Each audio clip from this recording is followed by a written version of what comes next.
Hello friends, education lover Vipin YouTube channel में आपका स्वागत है। मैं हूं विपिन कुमार। आज हम लोग एसएससी सामान्य अध्ययन के प्रश्नों का अध्ययन करेंगे।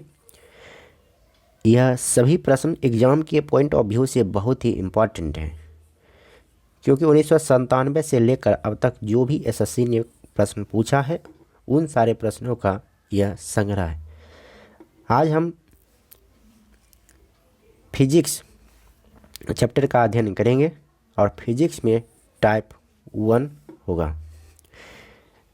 इस बुक में 13,500 प्लस प्रश्न हैं, तो धीरे धीरे करके इसे कंप्लीट करने का प्रयास करेंगे। इससे पहले हम लोग एंशिएंट, मिडाइवल और मॉडर्न हिस्ट्री के सभी प्रश्नों का अध्ययन कर चुके हैं। अगर आपने नहीं देखा है तो चैनल के प्लेलिस्ट से आप देख सकते हैं। तो चलिए फिजिक्स, क्योंकि फिजिक्स केमिस्ट्री बायो से अधिकतर प्रश्न आते हैं, तो फिजिक्स में टाइप 1 में कौन से चैप्टर हैं, कौन सा टॉपिक है, वो पहले देख लेते हैं। इससे पहले हम लोग प्राचीन भारत के इतिहास में टोटल 6 टाइप के प्रश्न थे, उन सारे प्रश्नों का अध्ययन कर चुके हैं। फिर उसके बाद मध्यकालीन भारत के इतिहास में टाइप 1, टाइप 2 और टाइप 3 के सभी प्रश्नों का अध्ययन हो चुका है। फिर आधुनिक भारत के जो भी प्रश्न बनते थे, जितने भी टाइप के लगभग 7 टाइप के प्रश्न बनते थे, तो उन सारे प्रश्नों का भी अध्ययन हो चुका है। अब हम लोग साइंस की ओर बढ़ते हैं, यानी आज फिजिक्स के प्रश्नों का अध्ययन करेंगे। तो फिजिक्स में आज होगा टाइप 1, और टाइप 1 में यांत्रिकी, बीमा और सामान्य भौतिकी से संबंधित प्रश्न होंगे। और इसमें टोटल 201 प्रश्न है, यानी थोड़ा लंबा चैप्टर है, तो वीडियो थोड़ी लंबी हो सकती है, लगभग 1 घंटा हो सकता है। तो इसलिए आराम से देखिए, ये सभी प्रश्न आपके आने वाले एग्ज़ाम के लिए बहुत ही महत्वपूर्ण होने वाला है। तो चलिए स्टार्ट करते हैं।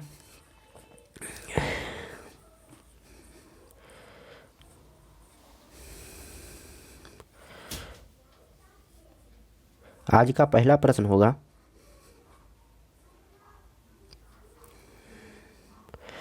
जब एक कार की गति दोगुनी कर दी जाती है तब उसको उतनी ही दूरी में रोकने के लिए ब्रेक बल कितना होगा? तो इसका सही जवाब हो जाएगा 4 जब एक कार की गति दोगुनी कर दी जाती है तब उसको उतनी ही दूरी को रोकने के लिए ब्रेक बल कितना होगा? तो इसका सही जवाब हो जाएगा 4 होगा। अगला प्रश्न है, पानी की सतह पर हल्के रखी गई एक लोहे की सुई उस पर क्यों तैरती रहती है? तो इसका सही जवाब होगा उसके पृष्ठीय तनाव के कारण। अगला प्रश्न है, रॉकेट को अंतरिक्ष में छोड़ने के लिए कितने न्यूनतम प्लायन वेग की आवश्यकता होती है? तो इसका सही जवाब हो जाएगा 15 किलोमीटर प्रति सेकेंड। अगला प्रश्न है, शीशे के एक टुकड़े सहित बर्फ का एक ब्लॉक यानी खंड पानी में तैरता है। यदि बर्फ पिघलती है तो पानी का स्तर हो जाएगा उतना ही रहता है, सेम रहेगा, पानी के स्तर में परिवर्तन नहीं होगा। अगला प्रश्न है क्वेश्चन नंबर 5, पानी के किसी द्रव्यमान को 0 डिग्री से 10 डिग्री तक गर्म करने से उसके आयतन में क्या प्रभाव पड़ेगा? तो इसका सही जवाब हो जाएगा घटने के बाद वृद्धि होने लगेगा। पानी के किसी द्रव्यमान को 0 डिग्री से 10 डिग्री तक गर्म करने से उसके आयतन में क्या होगा? तो पहले आयतन घटेगा फिर बढ़ेगा, क्योंकि 4 डिग्री सी पर पानी का घनत्व मैक्सिमम होता है और आयतन न्यूनतम होता है। तो 0 से 4 डिग्री तक जाएगा तो घटेगा, लेकिन 4 डिग्री के जो ही आगे बढ़ेगा तो उसका आयतन बढ़ने लगेगा।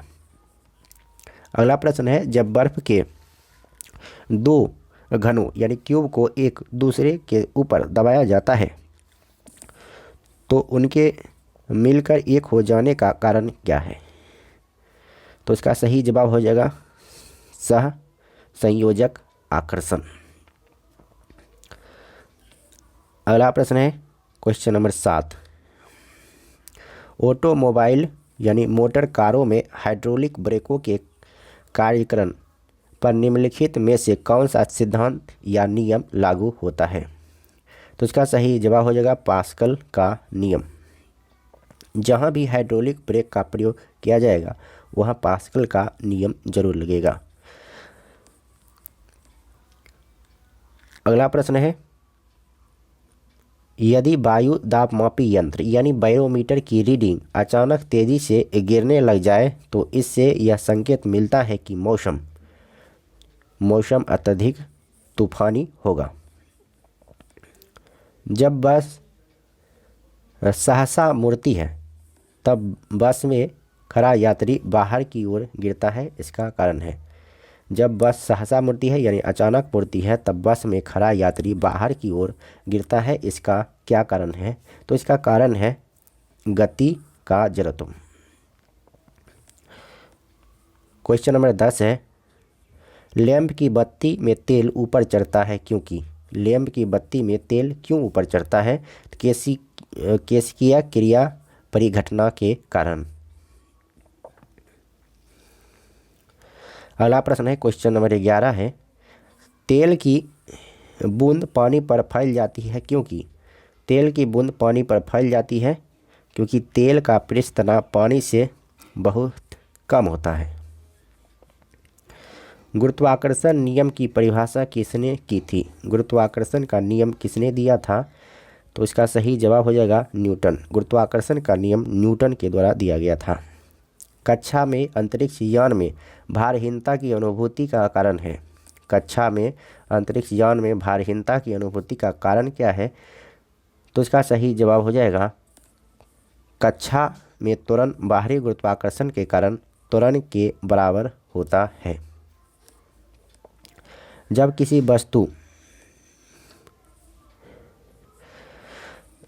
वस्तु को पृथ्वी से चांद पर ले जाया जाए तो भार बदल जाता है परंतु द्रव्यमान वही रहता है। द्रव्यमान में कोई परिवर्तन नहीं होता है।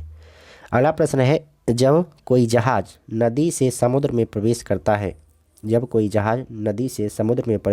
है तो वह थोड़ा ऊपर उठ जाता है। अगला प्रश्न है, ये सारे प्रश्न पूछे गए हैं। वायुमंडलीय हवा पृथ्वी पर रखी जाती है गुरुत्व द्वारा। पहिए में बॉल बेयरिंग का क्या काम है? तो इसका सही जवाब हो जाएगा गति घर्षण को बेलन घर्षण में बदलना। धक्का सह प्रायः स्टील को बनाए जाते हैं क्योंकि उसकी प्रत्यास्था अधिक होती है। वायुमंडल में जल वाष्प की मात्रा मापी जाती है आर्द्रता के रूप में। स्टील से बनी गोलाकार गेंद को मरकरी के पात्र में डालने पर वह मरकरी के पृष्ठ के ऊपर रहेगी यानी सतह पर रहेगी। पानी का पृष्ठ तनाव अपमार्जक मिलाने पर क्या होता है? पानी का पृष्ठ तनाव अपमार्जक मिलाने पर घट जाता है। जब वाष्प दाब वायुमंडलीय दाब के बराबर हो जाता है तो द्रव पर क्या प्रभाव पड़ता है? जब वाष्प दाब वायुमंडलीय दाब के बराबर हो जाता है तो द्रव के पर क्या प्रभाव पड़ता है? द्रव उबलने लगता है। दूध को मथने से क्रीम अलग हो जाने का कारण है अपकेंद्री बल।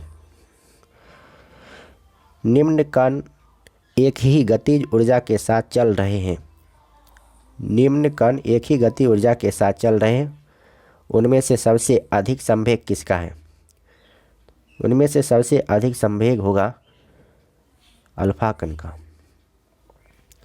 सोडा लाइम की एक बोतल को गर्दन से पकड़ा गया और ऊर्ध्वाधर वृत्त में तेजी से घुमाया गया। बोतल के किस भाग के निकट बुलबुले एकत्र होंगे? तो इसका सही जवाब हो जाएगा गर्दन के निकट। क्रिकेट की गेंद को किस कोण से मारा जाना चाहिए ताकि अधिकतम क्षैतिज दूरी तक जा सके? तो इसका सही जवाब होगा क्षैतिज से 45 डिग्री कोण पर। जब हम भूमध्य रेखा से उत्तर ध्रुव की ओर जाते हैं तो जी कैसा हो जाता है? स्मॉल जी का मान क्या होता है? तो इसका सही जवाब हो जाएगा बढ़ता है। जब हम भूमध्य रेखा से ध्रुव की ओर जाते हैं तो जी का मान बढ़ता है। अगला प्रश्न है रेल की पटरियाँ अपने वक्रों पर किस कारण से बैंक की गई होती है? तो इसका सही जवाब हो जाएगा रेलगाड़ी के भार के क्षैतिज घटक से आवश्यक अभिकेंद्री बल प्राप्त किया जा सकता है। यदि हम किसी पात्र के तल पर द्रव के दाब की गणना करना चाहें तो उसे निर्धारित करने के लिए कौन सी मात्रा अपेक्षित नहीं है? तो इसका सही जवाब हो जाएगा पात्र के तल के पृष्ठ का क्षेत्रफल। एक मकान की छत से भूमि की ओर एक पत्थर गिराया जाता है। एक मकान की छत से भूमि की ओर एक पत्थर गिराया जाता है। उस पत्थर की गतिज यानी काइनेटिक ऊर्जा अधिकतम कब होगी? तो इसका सही जवाब हो जाएगा भूमि पर पहुंचने से ठीक पहले।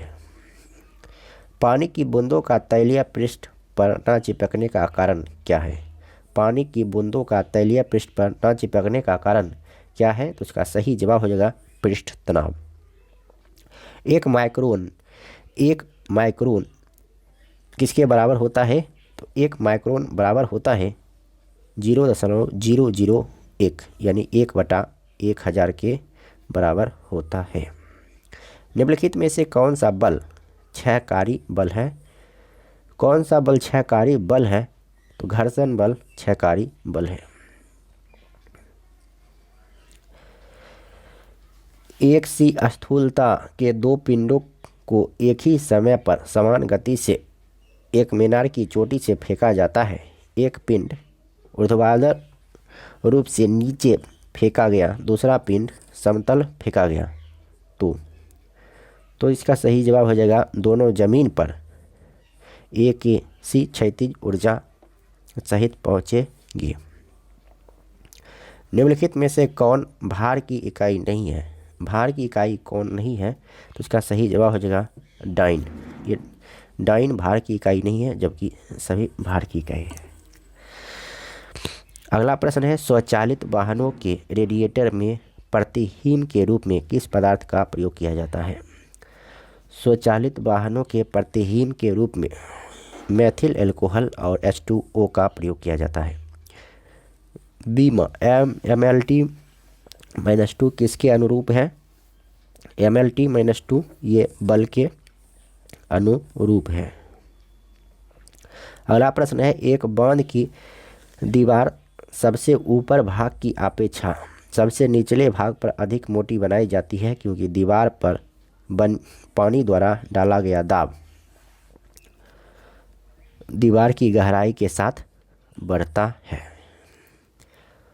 वर्षा सह कोटों और तंबुओं के लिए सामग्री में जल सह गुण का स्रोत होता है। तो इसका सही जवाब हो जाएगा पृष्ठ तनाव। सापेक्ष गुरुत्व निम्न में से किसका अनुपात है? सापेक्ष गुरुत्व किसका अनुपात है? तो इसका सही जवाब हो जाएगा पदार्थ का घनत्व और जल का घनत्व। अगला प्रश्न है क्वेश्चन नंबर 41। एक दाब मापी को एक बेलजार में रखा गया है। उस बेलजार से वायु को धीरे धीरे निकालने पर क्या होता है? तो इसका सही जवाब हो जाएगा पारे का स्तर बढ़ने लगता है। बिलोडन द्वारा हिलाया गया द्रव किसके कारण स्थिर हो जाता है? विलोडन द्वारा हिलाया गया द्रव किसके कारण स्थिर हो जाता है? तो इसका सही जवाब हो जाएगा श्यानता के द्वारा। जब किसी पिंड को द्रव में डुबाया जाता है तो उस पर कौन सा बल कार्यरत हो जाता है? जब किसी पिंड को द्रव में डुबाया जाता है तो उस पर कौन सा बल कार्यरत होता है? तो इसका सही जवाब हो जाएगा 1 और 2 यानी उत्क्षेप और भार दोनों। एक वस्तु का द्रव्यमान भौतिक तुलना से मापने पर एक स्थिर लिफ्ट में m पाया गया। यदि वही लिफ्ट a त्वरण से ऊपर जाने लगे तो उस वस्तु के द्रव्यमान का माप होगा। तो इसका सही जवाब हो जाएगा 0 होगा। सार्वत्रिक गुरुत्वीय स्थिरांक का बीमीय सूत्र। सार्वत्रिक गुरुत्वीय स्थिरांक का बीमीय सूत्र क्या होता है? तो इसका सही जवाब हो जाएगा m-1 L3t-2। पदार्थ की तरंग किसके प्रकार की होती है? पदार्थ की तरंग किसके प्रकार की होती है? तो इसका सही जवाब हो जाएगा अनुदैर्घ्य तरंग। Question number 47। ग्रह गति का केपलर नियम बताता है कि कालावधि का वर्ग डैश के बराबर है। ग्रह के गति के केपलर नियम, तो इसका सही जवाब हो जाएगा अर्ध दीर्घ अक्ष के घन के बराबर। वृत्ताकार पथ के चारों ओर पिंड की गति किसका उदाहरण है? वृत्ताकार पथ के चारों ओर पिंड की गति किसका उदाहरण है? तो इसका सही जवाब हो जाएगा समान वेग परिवर्तित त्वरण। किसी पिंड का वजन किसके केंद्र से प्रतिक्रिया करता है? किसी पिंड का वजन किसके केंद्र से प्रतिक्रिया करता है? तो इसका सही जवाब हो जाएगा गुरुत्वाकर्षण। एक पहिया ठेला किसके उदाहरण है? एक पहिया ठेला किसका उदाहरण है? तो ये है श्रेणी द्वितीय श्रेणी का उदाहरण है। बादल किस कारण वायुमंडल में तैरते हैं? बादल किस कारण वायुमंडल में तैरता है? निम्न घनत्व के कारण। अगला प्रश्न है आपेक्षिक आर्द्रता को किस रूप में व्यक्त किया जाता है? आपेक्षिक आर्द्रता को प्रतिशत के रूप में व्यक्त किया जाता है। एक वास्तविक गैस किसमें एक आदर्श गैस के रूप में क्रिया कर सकती है? तो इसका सही जवाब हो जाएगा निम्न दाब और उच्च दाब। अगला प्रश्न है क्वेश्चन नंबर 54। आपेक्षिक आर्द्रता के विशेष सिद्धांत के अनुसार किसी कण का द्रव्यमान एक प्रेक्षक के संबंध में वेग में बढ़ोतरी के साथ बढ़ता है। अगला प्रश्न है सड़क पर चलते समय किसी बैलगाड़ी के पहियों की गति किसका उदाहरण है? तो ये उदाहरण है स्थानांतरीय घूर्णी गति का। धातु की शुद्धता का निर्धारण किसकी सहायता से किया जा सकता है? धातु की शुद्धता का निर्धारण किसकी सहायता से किया जा सकता है? तो इसका सही जवाब हो जाएगा आर्किमिडीज का सिद्धांत। यदि पदार्थ के द्रव्यमान और वेग दोनों को उनके परिमाण से दोगुना कर दिया जाए तो गतिज ऊर्जा कितनी हो जाएगी? तो गतिज ऊर्जा हो जाएगी चौगुनी। दो पदार्थ कुछ दूरी पर रखे जाने पर एक दूसरे के प्रति गुरुत्वाकर्षण बल F महसूस करते हैं। यदि उनके बीच की को पहली दूरी से दोगुना कर दिया जाए तो बल कितना हो जाएगा? ये बल हो जाएगा 1/4F। किसी कण को साम्यावस्था में रखने के लिए बलों की न्यूनतम संख्या, तो इसका सही जवाब हो जाएगा 2। SHM यानी सिंपल हार्मोनिक मोशन दर्शाने वाली प्रणाली में यह आवश्यक होना चाहिए।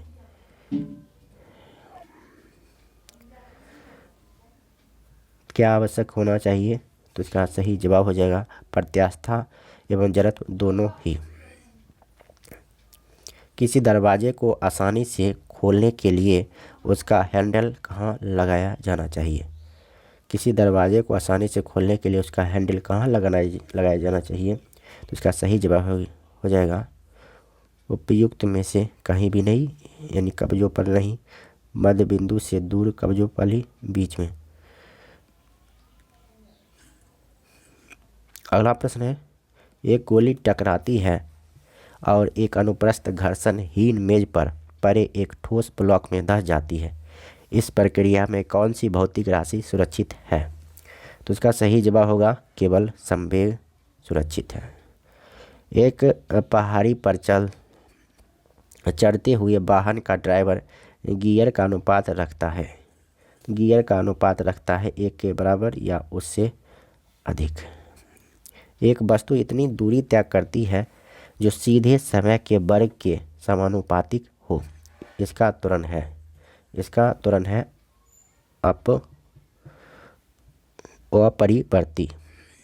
यदि एक प्रेक्षक का क्षैतिज परास उसकी अधिकतम ऊंचाई का 4 गुना है तो परीक्षण का कोण कितना हो जाएगा? 45 डिग्री। एक विशेष प्रणाली में लंबाई, द्रव्यमान और समय की इकाइयाँ क्रमशः 10 सेंटीमीटर, 10 ग्राम और 0.1 सेकेंड चुनी गई है। इस प्रणाली में बल की इकाई किसके बराबर होगी? तो इसका सही जवाब हो जाएगा 0.1 न्यूटन के। अगला प्रश्न है क्वेश्चन नंबर 67। एक मीनार के शीर्ष पर खड़े एक व्यक्ति के पास 2 गोलक हैं, ए और बी। वह एक गोलक को नीचे की ओर गिराता है और उसी समय गोलक बी क्षैतिज रूप से फेंकता है। निम्नलिखित में से कौन सा कथन सही है? तो इसका सही जवाब होगा दोनों ही गोलक एक साथ पृथ्वी पर पहुँचेंगे। बीमिया सूत्र ml-1 t-2 किसके तदनुरूप है? तो इसका सही जवाब हो जाएगा प्रत्यास्था गुणन के। 1 माइक्रोन इसके बराबर है। 1 माइक्रोन किसके बराबर है? तो 1 माइक्रोन बराबर है 10⁻⁻6 मीटर के। 1 नैनोमीटर बराबर है 10⁻⁻7 सेंटीमीटर। और मीटर में पूछा जाएगा 10⁻⁻9 मीटर के। सेंटीमीटर में 10⁻⁻7 सेंटीमीटर। किसी कण को साम्यावस्था में रखने के लिए बलों की न्यूनतम संख्या कितनी है? तो क्वेश्चन रिपीट हुआ है, इसका सही जवाब होगा 2। अगला प्रश्न है, एक समान संहति वाली एक धातु की गेंद और एक रबर की गेंद दोनों एक ही वेग से समान रूप से एक भित्ति पर प्रहार करती हैं। रबर की गेंद को प्रतिक्षेप्त होती है और धातु की गेंद प्रतिक्षेप्त नहीं होती है। इससे क्या निष्कर्ष निकाला जा सकता है? तो इसका सही जवाब हो जाएगा रबर की गेंद संवेग में अधिक परिवर्तन सहती है। निम्नलिखित में से क्या सोपानी परिमाण है? क्या सोपानी परिमाण है? तो इसका सही जवाब हो जाएगा सोपानी परिमाण है स्थिर विद्युत विभव। अगला प्रश्न है, निम्नलिखित में से क्या वेक्टर परिमाण है? वेक्टर परिमाण क्या है? तो इसका सही जवाब हो जाएगा गति। अगला प्रश्न है क्वेश्चन नंबर 75। एक समान गति वाला पिंड त्वरित नहीं होता है। एक समान वेग से चल रही गाड़ी में से एक व्यक्ति प्लेटफॉर्म पर एक गेंद गिराता है। प्लेटफॉर्म पर खड़े एक परीक्षक द्वारा देखा जाने वाला गेंद पथ कैसा होगा? तो इसका सही जवाब हो जाएगा परवलय।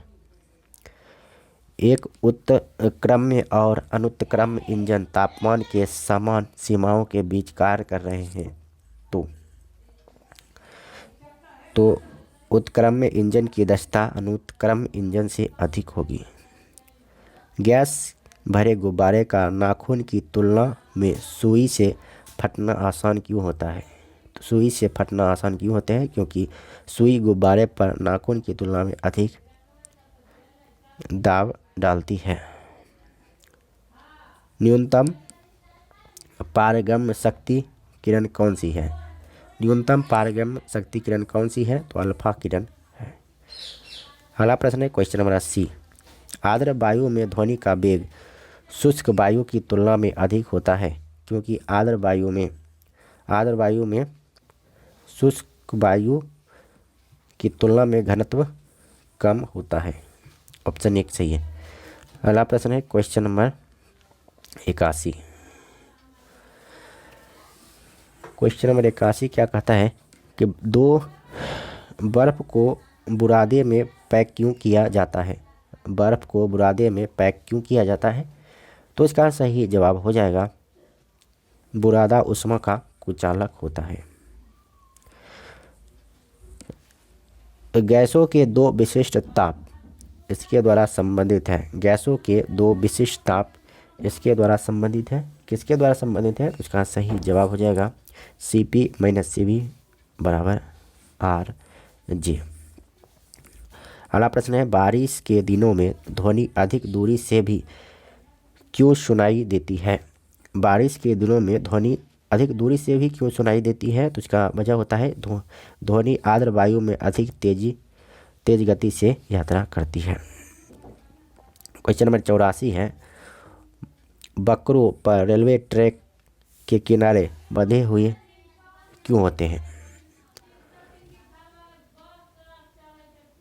तो इसका सही जवाब क्या हो जाएगा जिससे ट्रैक के कारण समान प्रतिक्रिया के क्षैतिज घटक से आवश्यक केंद्राभिसारी बल प्राप्त किया जा सके। क्वेश्चन नंबर 85 है जब हम पंखे के नज़दीक बैठते हैं तो ठंडक महसूस क्यों करते हैं। जब हम पंखे के नज़दीक बैठते हैं तो ठंडक इसलिए महसूस करते हैं क्योंकि हवा हमारे शरीर के पसीने को वाष्पित कर देती है। क्वेश्चन नंबर 86 निम्नलिखित में से क्या अविम्य राशि है। क्या अविम्य राशि है। तो प्रभेद अविम्य राशि है। निम्नलिखित में से क्या क्षैतिज बल के संरक्षण के आधार पर कार्य करता है। क्षैतिज बल के संरक्षण के आधार पर कौन कार्य करता है। तो रॉकेट। द्रव्यमान m और वेग a की एक गोली द्रव्यमान m के लकड़ी के बड़े ब्लॉक में दागी जाती है। सिस्टम का अंतिम वेग क्या होगा। सिस्टम का अंतिम वेग होगा m/m प्लस M × a। अगला प्रश्न है प्लैंक के अचर में किसका आयाम होता है। प्लैंक के अचर में किसका आयाम होता है। ऊर्जा का आयाम होता है। तनाव को डैश की मात्रा के रूप में परिभाषित किया जा सकता है। तनाव को टेंशन की मात्रा के रूप में परिभाषित किया जा सकता है। किसी ग्रह की त्रिज्या r की कक्षा में परिक्रमा अवधि t है। त्रिज्या 4r की कक्षा में परिक्रमा अवधि क्या होगी। तो इसका सही जवाब हो जाएगा 2 × √2t। किसी पिंड का वजन पृथ्वी के केंद्र में कितना होता है। किसी पिंड का वजन पृथ्वी के केंद्र में कितना होता है। तो इसका सही जवाब हो जाएगा 0 होता है।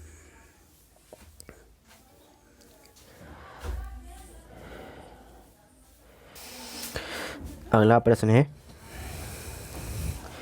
किसी पिंड का वजन पृथ्वी के केंद्र में कितना होता है। किसी पिंड का वजन पृथ्वी के केंद्र में कितना होता है। तो इसका सही जवाब हो जाएगा 0 होता है। किसी पिंड का वजन पृथ्वी के केंद्र में 0 होता है। अगला प्रश्न है कांच की एक प्लेट पर पानी की बूंद फैलकर एक पतली परत बन जाती है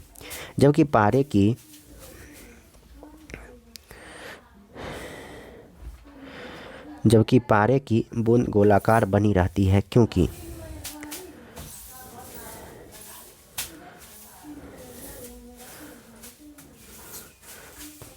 इसका सही जवाब हो जाएगा कांच के साथ पारे की समता इसकी अणुशक्ति से अधिक होती है। अगला प्रश्न है उस प्रक्रिया का नाम बताइए जिसके द्वारा तरल से बुलबुले का निर्माण होता है। उस प्रक्रिया का नाम बताइए जिसके द्वारा तरल से बुलबुलों का निर्माण होता है। तो इसका सही जवाब हो जाएगा उबाल। अगला प्रश्न है कपड़े धोने की मशीन किस सिद्धांत पर कार्य करती है। कपड़े धोने की मशीन यह अपकेंद्रीय बल के सिद्धांत पर कार्य करती है। ऑटोमोबाइल की निम्नलिखित में से किस परिचालन स्थिति में एग्जॉस्ट गैस में कार्बन मोनोऑक्साइड का अंश अधिकतम होता है। तो इसका सही जवाब हो जाएगा निष्क्रिय चालन। रेलवे स्टेशन के प्लेटफॉर्म पर खड़ा व्यक्ति तेजी से आती हुई ट्रेन की ओर खिंचाव सा क्यों महसूस करता है? तो इसका सही जवाब हो जाएगा उनके बीच तेजी से गतिमान वायु के कारण दाब में अंतर होता है। गर्म जल बैग में जल का उपयोग किया जाता है क्योंकि उसका विशिष्ट ऊष्मा ज़्यादा है। शरीर का वह भाग जिस पर शरीर का समस्त भार केंद्रित होता है वह किस नाम से जाना जाता है? शरीर का वह भाग जिस पर शरीर का समस्त भार केंद्रित होता है वह किस नाम से जाना जाता है? तो इसका सही जवाब हो जाएगा सेंटर ऑफ मास यानी द्रव्यमान केंद्र। कमानी तुला किस सिद्धांत पर काम करती है? कमानी तुला किस सिद्धांत पर कार्य करती है? तो ये हुक के नियम पर कार्य करती है।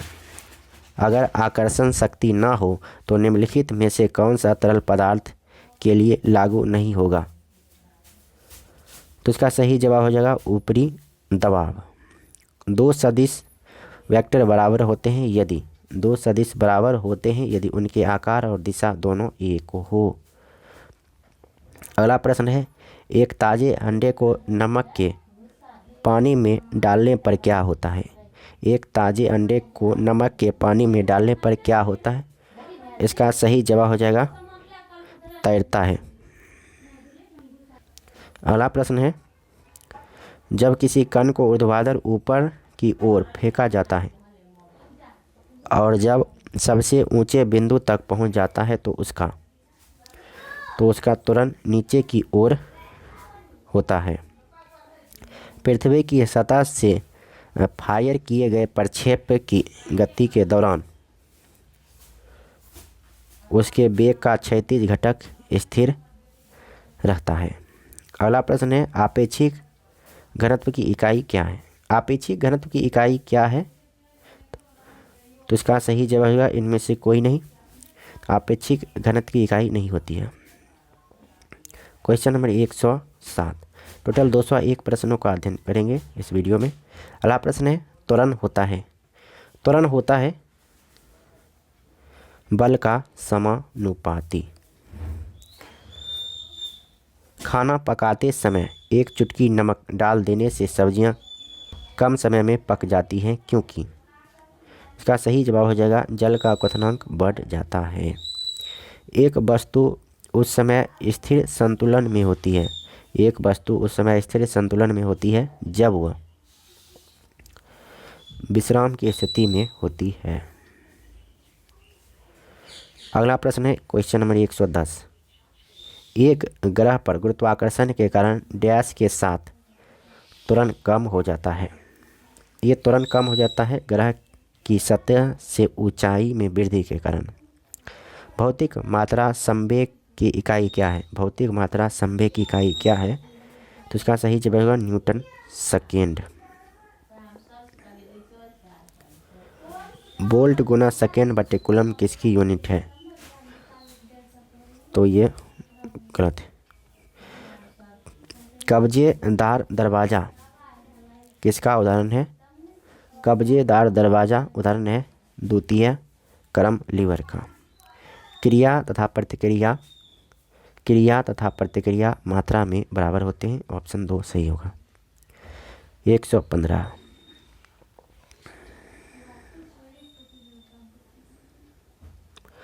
अगला प्रश्न है, निम्नलिखित का मिलान कीजिए। एक तरफ है मात्रा, दूसरी तरफ है एसआई इकाई। तो प्रतिरोध का एसआई मात्रक है ओम, ऊर्जा का जूल और शक्ति का वाट होता है। तो इसका सही जवाब हो जाएगा 1। अगला प्रश्न है, निम्नलिखित में से कौन एक सदिश राशि नहीं है? सदिश राशि कौन नहीं है? तो ये विद्युत धारा सदिश राशि नहीं है, जबकि त्वरण, बल और संवेग सदिश राशि है। निम्नलिखित में से कौन सा एक सदिश मात्रा नहीं है? सदिश मात्रा कौन नहीं है? तो इसका सही जवाब हो जाएगा गति।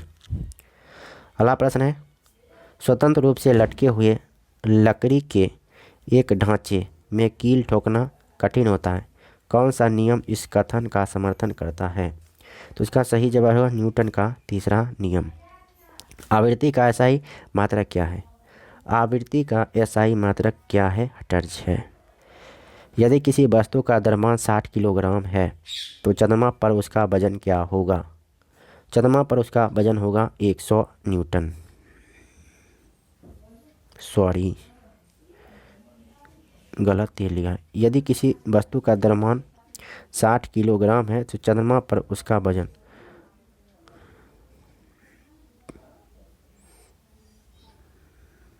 इसमें कुछ दिया होगा, छूटा है जी। 100 न्यूटन आंसर लिया है, बताइएगा ऑप्शन में सही है। त्वरण का एसआई मात्रक डैश है। त्वरण का एसआई मात्रक क्या है? मीटर प्रति वर्ग सेकंड है त्वरण का एसआई मात्रक। Question number 122। गति के दूसरे नियम के अनुसार किसी दिए हुए बल के लिए त्वरण वस्तु के डैश के व्युत्क्रमानुपाती होता है। तो इसका सही जवाब हो जाएगा द्रव्यमान के। नियत चाल से गति करने वाली वस्तु का दूरी समय ग्राफ एक डैश होता है।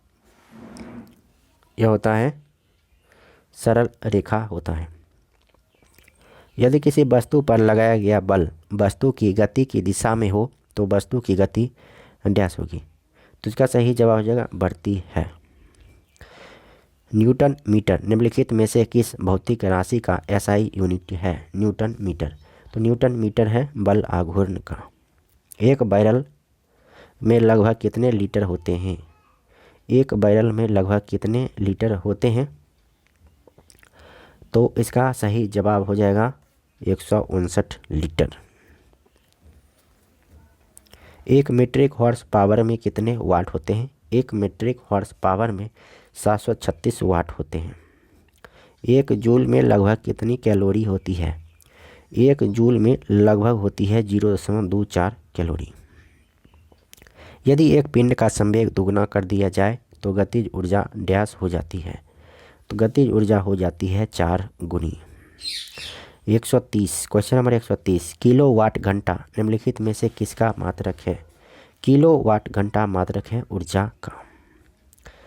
मापन का अर्थ किसी अज्ञात मात्रा की तुलना कुछ निश्चित ज्ञात मात्रा के साथ होता है जिसे डैश कहा जाता है। इसे कहा जाता है इकाई। वह समतल सतहों पर डैश होता है। वह समतल सतहों पर कोई घर्षण नहीं होता है। ठोस को किस इकाई में मापा जाता है? ठोस को किस इकाई में मापा जाता है? शोर को किस इकाई में मापा जाता है? डेसिबल में मापा जाता है। किसी प्रोटॉन का निम्नलिखित में से कौन सा गुण किसी चुंबकीय क्षेत्र में मुक्त गति करते समय परिवर्तित नहीं होता है? तो इसका सही जवाब हो जाएगा गति। गति परिवर्तित नहीं होता है। एक दोलन यानी पेंडुलम की चंद्रमा पर समय अवधि उसकी पृथ्वी पर समय अवधि के डैश होगी। तो ये होगी बढ़ेगी। अगला प्रश्न है 136। विज्ञान में किसी वस्तु पर लगने वाले धक्के या खिंचाव को डैश कहते हैं। इसे कहा जाता है बल। अगला प्रश्न है 137। 4 किलोग्राम द्रव्यमान की वस्तु पर बल लगाने से उसका वेग 5 सेकंड में 15 मीटर प्रति सेकंड से 25 मीटर प्रति सेकंड।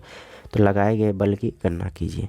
तो बल बराबर क्या होता है आपको मालूम ही होगा, F बराबर ma और A बराबर होता है v minus u by T.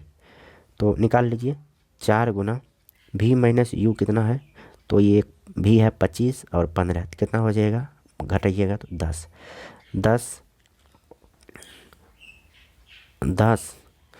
बटे 5। 5 दूनी 10 यानी 8 इसका सही जवाब हो जाएगा। इसका सही जवाब हो जाएगा 8 न्यूटन। अगला प्रश्न है किसी वस्तु की डैश सरल रेखा गति के दौरान किसी भी समय अंतराल में वस्तु के वेग में परिवर्तन शून्य होता है। तो इसका सही जवाब हो जाएगा एक समान। 1 किलोमीटर प्रति घंटा बराबर डैश मीटर प्रति सेकेंड। तो इसका सही जवाब हो जाएगा 5/18 मीटर प्रति सेकेंड। निम्नलिखित का मिलान कीजिए। क्वेश्चन 140। आवृत्ति एक मात्रा है, SI इकाई। आवृत्ति को हर्ट्ज में मापते हैं। प्रतिरोध ओम और बल न्यूटन। तो इसका सही जवाब हो जाएगा ए। किसी चलती हुई वस्तु की गति को आधा करने पर उसकी ड्यास है। तो इसका सही जवाब हो जाएगा गतिज ऊर्जा प्रारंभिक का 1/4 हो जाती है। जड़ता के नियम को डैश भी कहा जाता है। जड़ता के नियम को कहा जाता है न्यूटन गति का प्रथम नियम।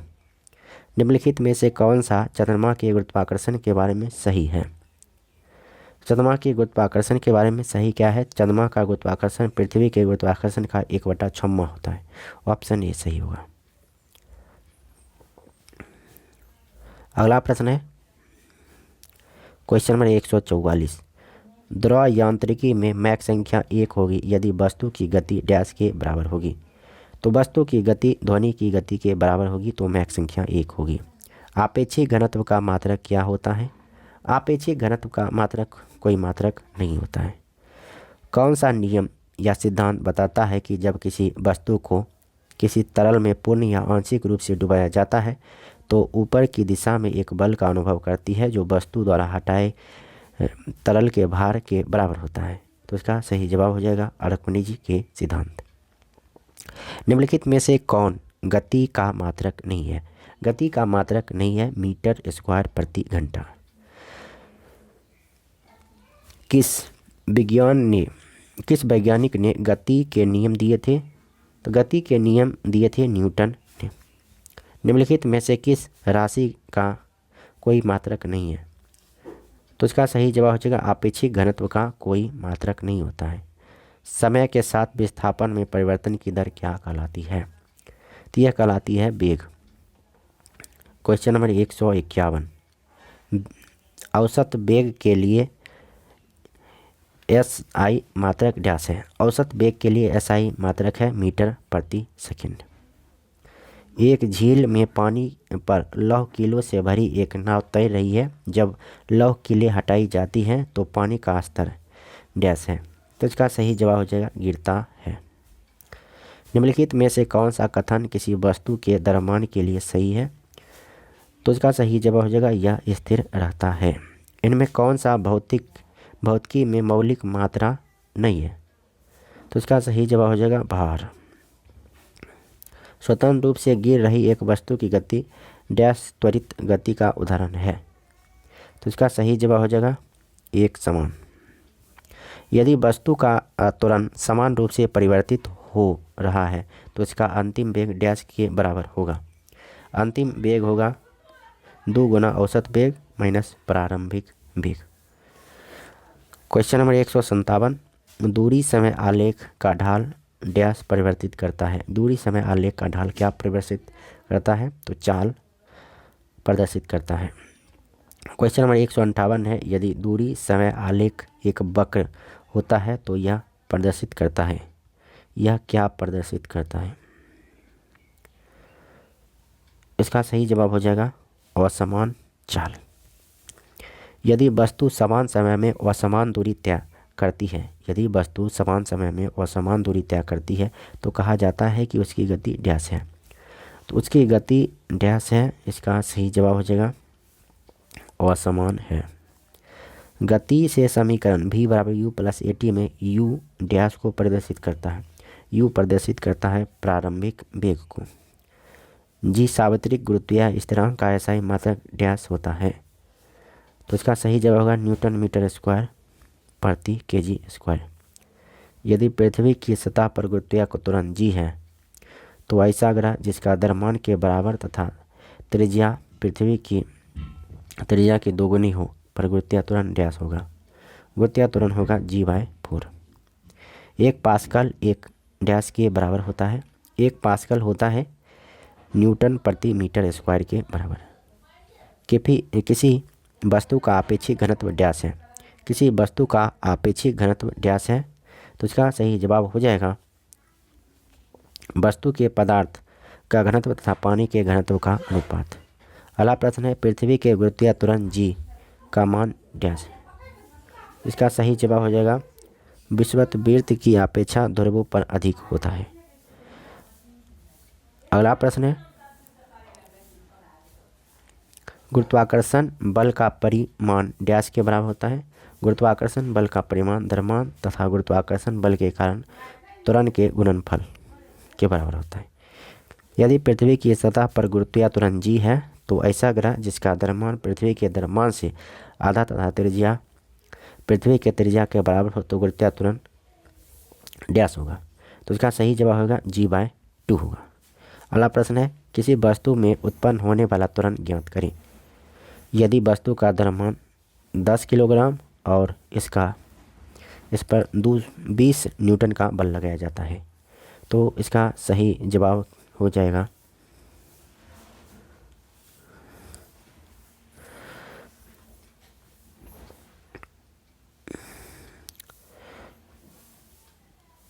क्वेश्चन है किसी वस्तु में उत्पन्न होने वाला त्वरण ज्ञात कीजिए, यानी ए निकालना है और एफ बराबर होता है एम ए। तो ए बराबर होता है F/m हो जाएगा।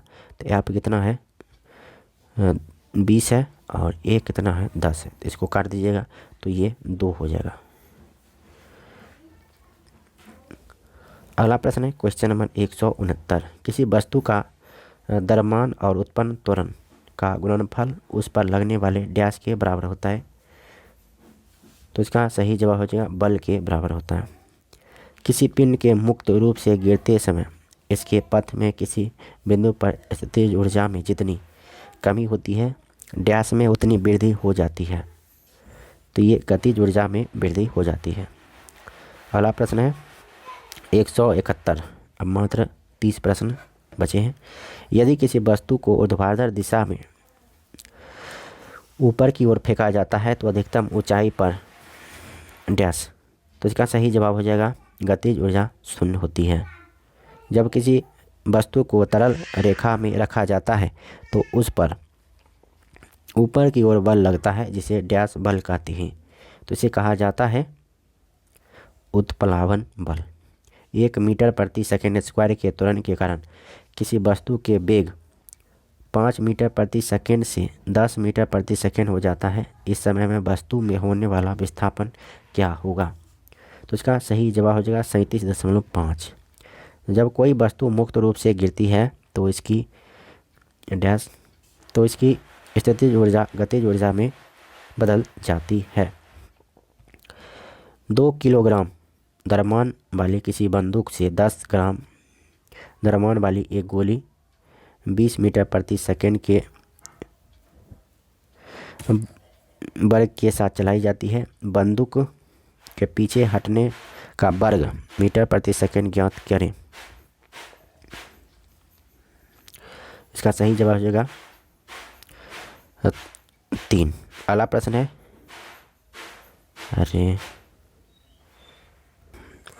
अगला प्रश्न है यदि एक भौतिक मात्रा की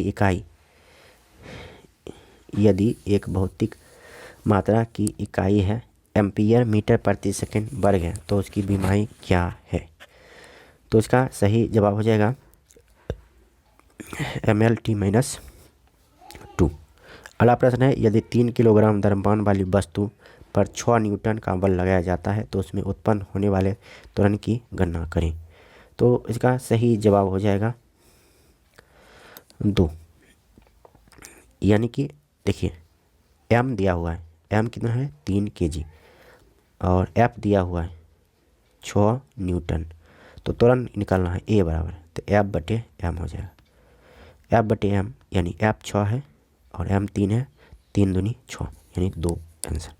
अगला प्रश्न है क्वेश्चन नंबर यदि कोई वस्तु 4 सेकेंड में 10 मीटर प्रति सेकेंड से 20 मीटर प्रति सेकेंड तक त्वरित होती है तो इसका त्वरण ज्ञात कीजिए। तो देखिए त्वरण के लिए क्या होता है a बराबर v माइनस u/t। तो v कितना है 20 है और u कितना है -10 और 4 सेकेंड। तो 20 में से 10 घटाइएगा तो हो जाएगा 10 को 4 से भाग दीजिए तो 2.5। तो 2.5 आंसर हो जाएगा 178 का 4। अगला प्रश्न है 8 किलोग्राम द्रव्यमान की कोई वस्तु 4 मीटर प्रति सेकंड वेग से गति कर रही है, तो इसका संवेग क्या होगा? तो हम जानते हैं P बराबर एम भी होता है। तो एम कितना है 8, भी कितना है 4, तो 8 चौक कितना हो जाएगा 32। 32 इसका सही जवाब 179 का सी। अगला प्रश्न है यदि किसी वस्तु का वेग दोगुना कर दिया जाए तो उसका संवेग हो जाएगा दुगुना। अगला प्रश्न है घोड़ा गाड़ी की गति भौतिक शास्त्र के किस सिद्धांत का उदाहरण है? तो इसका सही जवाब हो जाएगा न्यूटन गति का तीसरा नियम।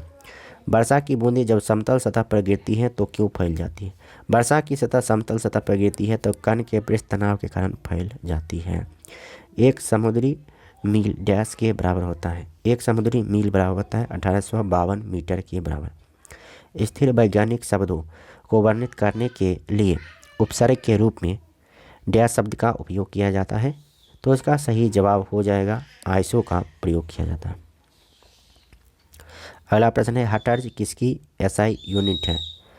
हर्ट्ज किसकी एसआई यूनिट है? आवृत्ति की यूनिट है। जब किसी तरह पदार्थ का दबाव लगाया जाता है तो दबाव परिवर्तन बिना किसी नुकसान के द्रव के प्रत्येक भाग में फैलता है। निम्नलिखित में से कौन सा नियम इस घटना की व्याख्या करता है? तो इसका सही जवाब हो जाएगा पास्कल का नियम। एक बार फिर से देखिए, जब किसी तरल पदार्थ का दबाव लगाया जाता है, जब किसी तरल पदार्थ पर दबाव लगाया जाता है तो दबाव परिवर्तन के बिना किसी नुकसान के द्रव के प्रत्येक भाग में फैल जाता है। निम्नलिखित में से कौन सा नियम इस घटना की व्याख्या करता है? तो पास्कल का नियम। दबाव की एसआई इकाई क्या है? दबाव की एसआई इकाई क्या है? तो इसका सही जवाब हो जाएगा पास्कल। रेडियो एक्टिविटी का एसआई मात्रक क्या है? रेडियो एक्टिविटी का एसआई मात्रक है बेक्यूरेल। निम्नलिखित में से तापमान की एसआई इकाई कौन सी है? तापमान की एसआई इकाई कौन सी है? तो इसका सही जवाब होगा केल्विन। मई 2019 में 130 वर्षों में पहली बार किलोग्राम को फिर से परिभाषित किया गया था। अब इसे प्रकृति के एक मूलभूत गुण के रूप में परिभाषित किया जाएगा, जिसे क्या कहा जाता है? तो इसे कहा जाता है, इसका सही जवाब हो जाएगा प्लांक का स्थिरांक। इनमें से किस राशि का एसआई मात्रक का नाम ब्लेज पास्कल के नाम पर है? ब्लेज पास्कल के नाम पर है दाब। अगला प्रश्न है सर्वप्रथम सार्वभौमिक गुरुत्वाकर्षण स्थिरांक जी का मान को निर्धारित करने वाला कौन था? तो इसका सही जवाब होगा हेनरी कैवेंडिश। 193 क्वेश्चन नंबर 193 संवेग यानी मोमेंटम का एसआई मात्रक क्या होता है? मोमेंटम का एसआई मात्रक होता है किलोग्राम मीटर प्रति सेकंड, क्योंकि P बराबर होता है एम भी। तो एम का ये द्रव्यमान है तो इसको एसआई मात्रक कीजिए और भी का मीटर प्रति सेकंड, केजी मीटर प्रति सेकंड। बेहद कम घनत्व वाली गैस को बहुत ही कम तापमान पर ठंडा करने पर बने पदार्थ की अवस्था को क्या कहते हैं? तो इसका सही जवाब हो जाएगा बोस-आइंस्टाइन संघनन। द्रव्यमान पर किसी वस्तु का भार पृथ्वी पर उसके भार के डैश बराबर होता है, तो इसका सही जवाब हो जाएगा छठे भाग के बराबर होता है। लैक्टोमीटर यानी दूध के नमूनों की शुद्धता निर्धारित करने के लिए उपयोग किया जाता है, और हाइड्रोमीटर तरल पदार्थों के घनत्व को निर्धारित करने के लिए उपयोग किया जाता है। डैश के सिद्धांत पर आधारित होते हैं, तो इसका सही जवाब हो जाएगा आर्किमिडीज के सिद्धांत पर। निम्न में से कौन सा मात्रक वही मात्रा मापता है जो एसआई इकाई पास्कल द्वारा मापी जाती है? तो इसका सही जवाब हो जाएगा टोर। अगला प्रश्न है तापमान का एसआई मात्रक निम्नलिखित में से कौन सा है? तापमान का एसआई मात्रक है केल्विन। अगला प्रश्न है निम्नलिखित में से किस वैज्ञानिक ने सापेक्षता का सिद्धांत प्रतिपादित किया था? सापेक्षता का सिद्धांत प्रतिपादित किया था अल्बर्ट आइंस्टीन। Question number 200। अगला प्रश्न है निम्नलिखित में से किसकी बीमा रैखिक संवेग के बराबर है? रैखिक संवेग के बराबर है आवेग की बीमा। और अंतिम प्रश्न एक बाह्य अभिकरण एजेंसी है जैसे किसी निकाय पर प्रयुक्त करने के निकाय डैश एक बाह्य अभिकरण है जिसे किसी निकाय पर प्रयुक्त करने से निकाय की स्थित अवस्था या समान चाल में परिवर्तन होता है। तो इसका सही जवाब हो जाएगा बल। तो इस वीडियो में इतना ही, थोड़ा लंबा वीडियो हो गया तो कोई बात नहीं है, प्रश्नों की संख्या भी अधिक था 201। फिर नेक्स्ट वीडियो में हम लोग टाइप दूसरे का अध्ययन करेंगे। टाइप 2 में जितने भी प्रश्न हैं उसे नेक्स्ट वीडियो में देखा जाएगा। यहाँ तक आपने देखा है तो जाहिर है कि आपको अच्छा लगा होगा। तो अच्छा लगा तो वीडियो को लाइक कीजिए और चैनल को सब्सक्राइब कीजिए। फिर मिलते हैं नेक्स्ट वीडियो में, तब तक के लिए नमस्कार, जय हिंद, वंदे मातरम।